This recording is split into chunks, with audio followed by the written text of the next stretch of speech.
Some people welcome the court decisions, like saying you're taking the construct relationships too lightly. How would you respond to these people? I don't know, I really tried to keep quiet about everything. Try and just ignore. I feel like I'm about to explode and heartbreaking in a way. Not being able to do this work, I think that's such an obvious biggest fear for us. As big as the decisions we've made in the past year have been, all been decided through a very, very large amount of discussion between us. And I'll be completely honest, we're not that comfortable about constantly bringing up this situation because we know that it involves another team and we don't want to affect that team in any way because, you know, there's no need for that. There really is no need for that. But if you don't express how you're feeling and what you're thinking, people don't know. And people would have just believed what was going on in the media. And 저희가 목소리를 내야 되는 순간마다 더 많은 곳에서 저희의 이야기를 다루게 되잖아요. 약간 당연히 무섭기도 했고 앞으로의 제 인생에 있어도 되게 고민이 많이 되는 일인데 Even the rumors, there's a saying that there are influential adults behind the scenes. So I want to know how much input you have in decisions, the little matters.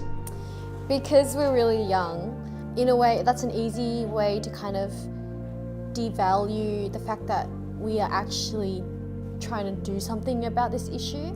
It's just easy to kind of be, they're young, we just think they're not doing that by themselves. But that doesn't mean that we're any less serious or any less concerned about this situation. That's not the scenario at all. We've always said to each other, if one person doesn't want to do it, then we're not going to do it. It has to be all five of us that agrees to do it. In 2024, when I was going through that situation myself, I really tried to keep quiet about everything and I really tried to compress my emotions, try and just ignore what's happening around me because it started in a situation where we were preparing for a comeback.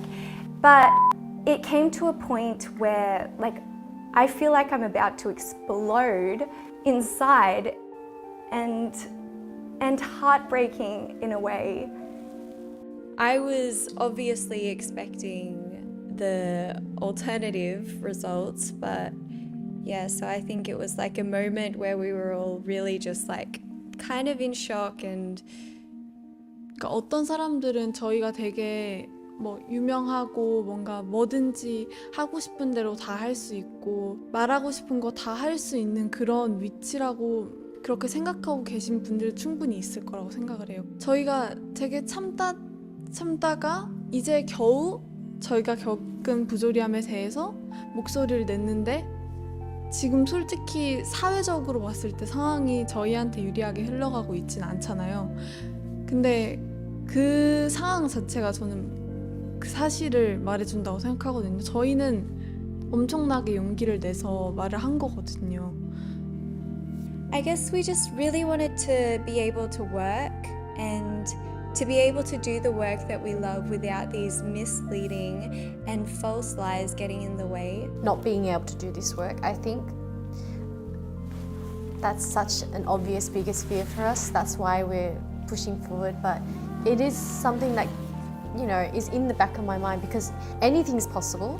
We did not know we were going to go through this 2 years ago. Maybe when we were trainees, we had no idea we were going to go through anything like this.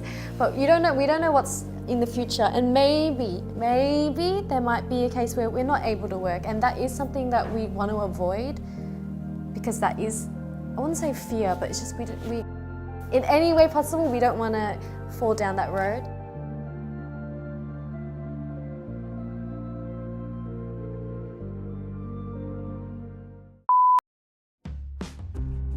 이 표현은 말 그대로 그럴 필요 없어라는 뜻인데 실제로 이 말에는 많은 감정이 들어 있어요.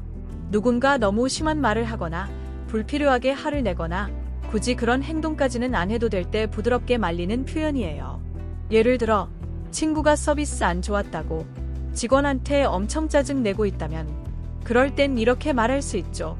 Hey, there's no need for that.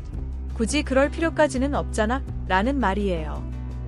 you know, there's no need for that. There really is no need for that. But 이 표현은 감정이든 상황이든 더 이상은 안 되는 순간을 말할 때 자주 써요.